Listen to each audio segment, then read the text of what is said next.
భారత క్రికెట్లో గత కొంతకాలంగా హార్దిక్ పాండ్యా తీవ్ర ఒడిదుడుకులు ఎదుర్కొంటున్నాడు.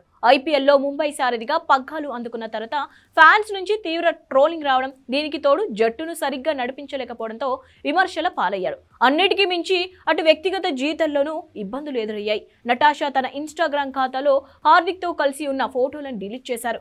భార్య నటాషాతో విభేదాలు వచ్చినట్టు, విడాకులు తీసుకుంటున్నట్టు కూడా వార్తలు వచ్చాయి. వీటిపై ఇటు పాండ్యా కానీ అటు నటాషా కానీ అధికారికంగా స్పందించలేదు. అయితే వరల్డ్ కప్ గెలిచిన తర్వాత పాండ్యాను ఆమె అభినందించకపోవడంతో విడాకుల వార్తలకు మరింత బలం చేకూరింది. తాజాగా స్వదేశానికి తిరిగి వచ్చిన హార్దిక్ పాండ్యా తన విన్నింగ్ సెలబ్రేషన్స్ ను కేవలం కొడుకుతోనే జరుపుకోవడం వీరిద్దరి విడాకుల వార్తను దాదాపుగా ఖరారు చేసినట్టయింది. కొడుకుతో సెలబ్రేట్ చేసుకున్న ఫోటోల్లో నటాషా లేకపోవడంతో అభిమానులు వీరిద్దరూ విడిపోయినట్లుగా భావిస్తున్నారు. తాజాగా నటాషా పెట్టిన పోస్ట్ కూడా చర్చనీయాంశంగా మారింది.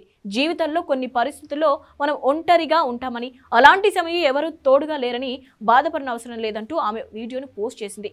ఈ పోస్ట్ హార్దిక్ పాండ్యా గురించే పెట్టినట్టు చర్చ జరుగుతోంది. అయితే ఇలాంటి క్లిష్ట పరిస్థితులను తట్టుకుని వరల్డ్ కప్ లో రాణించిన పాండ్యాపై ప్రశంసలు జల్లు కురుస్తోంది.